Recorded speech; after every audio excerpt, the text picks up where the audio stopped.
બીજો મદ મદ્દુત તમકીન. આ મદ મધ્ય અસલી યા મધ્ય તબીઈના ઝિમ્નમાં આવે છે.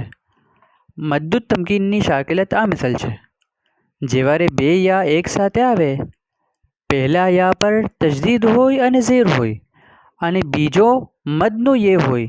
ये સાકેના જેના પહેલે ઝેર હોય તો બીજા યે જે મદનો છે એના પર મદ નેચરલી થાય જ છે, એને મદ્દુત તમકીન કહેવાશે. મસલન ઉમ્મિયીન. यहाँ ઉમ્મિયીનમાં પહેલો યા પર તજદીદ છે અને એના નીચે ઝેર છે અને બીજો યા સાકિન છે. ये જ મિસાલ નબિયીન, ઇલ્લિયીન.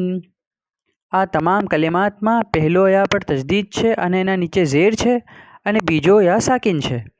આ શાકિલત આવે તો એમાં બે હરકત જે મદ કરીએ છે એને મદ્દુત તમકીન કહેવાશે. આ મદનું નામ તમકીન શું કામ છે?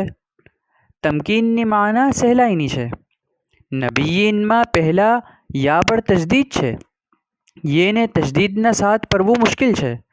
એના બાદ આ મદ આવે છે જેના સબબ એને કરવું ઘણું સહેલ થઈ જાય છે, એને પડવું ઘણું ઇઝી થઈ જાય છે. મુલાહઝા નોટ.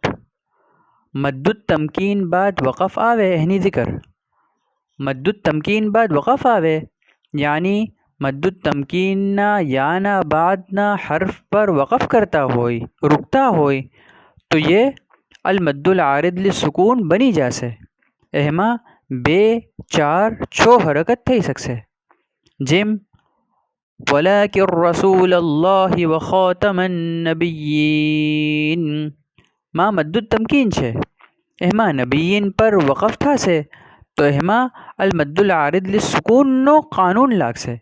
યાની પહેલે 2 જ હરકત કરી શકતા હતા મગર હવે 2 या 4 या 6 હરકત બી થઈ શકશે. તો મદ્દુત તમકીનમાં કમસે કમ 2 હરકત તો થશે જ. એમાં વકફ થાય યા વસલ થાય, બે સિચ્યુએશનમાં 2 હરકત થશે. અગર વકફ કરતા હોય તો 2 હરકત બી કરી શકાય છે અને 4 યા 6 હરકત બી થઈ શકે છે. 11મા જુઝમાં ઇન્ના વલિયલ્લાહુ અલ્લઝી નઝ્ઝલલ કિતાબની આયતમાં વલિયીના વર્ડમાં પહેલા યા બાદ એક છોટો યા છે. અગર આ વર્ડ પર વકફ કરશું તો મદ્દુત તમકીન થશે, કેમ કે પહેલો યા પર તજદીદ છે અને ઝેર છે અને બીજો યા વકફ કરવાના સબબ સાકિન થઈ ગયો વલિયી. મગર તો આ મિસાલ મદ્દુત તમકીન થશે. મગર અગર જો વકફ નહીં કરીએ તો મદ થશે જ નહીં, કેમ કે યે હરફુલ મદ રહ્યો જ નહીં, એનો જઝમ હટીને ઝબર થઈ જશે. વલિયલ્લાહુ અલ્લઝી નઝ્ઝલલ કિતાબ એમ ભરાશે.